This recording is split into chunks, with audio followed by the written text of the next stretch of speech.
For most immigrants, settling into a foreign country can be a daunting task.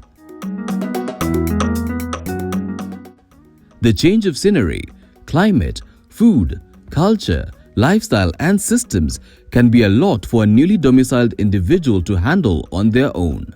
This is where Atlanta-based Dr. Cyd Nzyoka comes in. Cyd, who arrived in the US at 25 years of age, has been helping immigrants get their start in the land of opportunity. Yes, this is the land of milk and honey. That is true. But you have to be hardworking. You have to be patient, because when you come in, depending on how you came, you have to go through the steps. You know, if let's say you came through a green card, you first of all have to finish the processing. Just because you got it in Kenya doesn't mean you'll come and get a job. You first have to get a social security and then be processed, apply for a job and get it. So the business deals with helping immigrants who are coming from other countries, especially Africa or Europe. They've won a green card and they're coming to the US. They're trying to settle in quickly. Or, sometimes it takes them about 2 years to settle down. So we are trying to help them settle down quicker, easily, effectively, know the ways, know the nuances, the culture, and then hit the ground running. So some of the things, if I can even use my own personal experience, some of the things you're going to experience when you first come, one is the culture shock. The language, we speak the Queen's English, here they speak American English. So the words are different. Like somebody can tell you hoot, we say hoot the car, here they say blow the horn. Or somebody can tell you, give me that picture, and you're wondering, what picture? Do you mean a picture photograph? Kumbe picture is a jug, So those things can be very confusing. You go to McDonald's, you order for food, and then one time when I was new, I went and ordered for fries. I said, I want chips and a burger. So guess what they gave me? Crisps. And you paid. So when I went back, I said, I wanted fries. And she tells me, ma'am, you asked for chips. So, so those things can be very confusing. Even body language. Body language, eye contact is very important for Americans. In Kenya, we shy off, eye contact means like you're trying to be too aggressive. But now here, eye contact is very important. You're more believable. The money is also very confusing, because we do the shilling, they do the dollars. You have to know how to count them. If you board a bus, they want exact change. You have to know have the right amount of money. And then accent, intonation, department. Yes, department. Yeah. Let me tell you my worst word: battery. We say, you understood that? Yes. Battery. My car needs a battery. I once went to an advanced auto store, and I needed a battery. So when I went there, I told the guy, hi, I need a battery for my car. He's like, huh? I'm like, battery. So he's like, we don't sell that. I'm like, this is one of the things they sell. So he told me, spell it. So I spelled it, B-A-T-T-E-R-Y. Then he says, oh, battery? Yeah. Because for Kenyans, you can understand various accents. Yes, it's very different. And again, it depends on what part of the state you're traveling or you're living. Because here we are more in the southern state. The intonation, the way they pronounce the word is a bit different to how the New Yorkers speak fast. So some words they'll say, or you talk to somebody from Texas, the way they say the words are different. So you'll get a bit confused, but now the trick is to be slow. When somebody speaks to you, be patient, and then reply slowly so they can understand you. Otherwise, you'll be frustrated.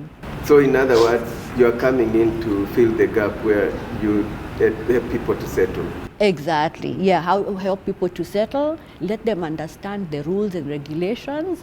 Like some of the things, Kenyans get in trouble with drinking and driving or bribery. You are driving somewhere and you're arrested and you think you can give a cop some money and let you continue, So all those things, we just help you understand the culture so you hit the ground running in the right way. Quite impressive, but the question remains, what exactly inspired Cyd to start her firm? Well, for a very long time, I've always loved matters related to immigration. Anything, because I'm an immigrant. So anything about immigrants I loved. But I kind of, sometimes to pursue your dream, first of all, you have to do other things to get the funds. So I was working for a pharmaceutical company for about 5 years or so. And then about last year, around June, about 3,000 of us were laid off. Where was that, in California? It was right here in Atlanta. Atlanta. Yeah, because I was working virtually.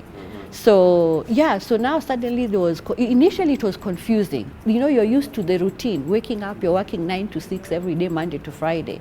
This was in the middle of the week. And now I'm like, what am I supposed to do? So for that whole week, I woke up routinely, did the same thing. And then at 9 o'clock, I'd come and sit in my chair. And I'm like, you mean I have no work?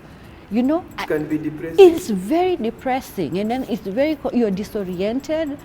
And you don't know who to talk to, because you can only talk to somebody who's going through the same experience. It was shocking, it was confusing. I mean, imagine it's like going to your house and then suddenly somebody telling you can only come here until 5 p.m. After that, you have no access. And actually at 5, I actually tried to, just play with the computer, and it was like blackout, no access, gone. And then in another 2-3 days, we had to surrender all the equipment because we were working virtually. So we had to ship out all the equipment they had given us. And now you're like looking at your house and yourself like, now what? So how did you navigate through this challenge? So the first thing was, I'd call it the blessing, is at least the company did not, throw us to the wolves. They gave us a severance package. And, I had some savings. So once the severance package came, at least that helped, because now you have that to kind of push you forward.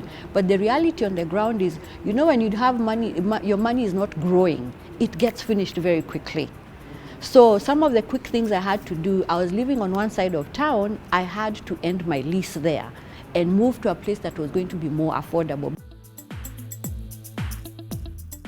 So once the reality sank in that, and there was no time to be depressed because money is needed, things need to be moving. So immediately, the outplacement agency, we had to sign up with them immediately. So I signed up with them, and they kind of help you through looking for another job. They look at your resume, and then they help you see what you'll be better suited at. So I applied for jobs, from the whole of the, 2020, I mean, from June to December, I was just applying jobs because they help you make a new resume, and then they help you apply for jobs. I applied and got regrets after regrets after regrets. This was despite being an English and Literature major with a master's degree in Human Resources Management and a PhD in the same. And you see, for me, my challenge was I had done my teaching in Kenya. So the fact that I had done my teaching here, I did not have teaching experience in the US. I had teaching experience in Kenya. But the credentials or the academic certification is all American. So all the places I had applied to teach in the university, they always had that issue that it is not equivalent. The teaching experience here and in Kenya is not the same. As academics are important, the skill set is more important. Your experience is more important. You can be there with your PhD, and then you meet somebody else, American with a degree, and they get a job more superior than yours. That is the reality on the ground. As frustrating as the situation was, Cyd never gave up. She was able to reignite her passion for helping her fellow man and started her consultancy firm, Tipitoe USA, in 2022. I'm running the business with my business partner and friend, Wamboi Courier. So we're just a team of 2, and then we have people we are talking to, consultants to help us in different spheres of the business. So far, Cyd and Wamboi have been able to help a number of foreigners start life in the US, and given that the United States receives over 1 million immigrants each year, they definitely have their work cut out for them. So my client is anybody who is coming newly to the United States, or somebody who is already in the US and maybe they've been here less than 2-3 years and they are just trying to figure out, where do I start, where do I go?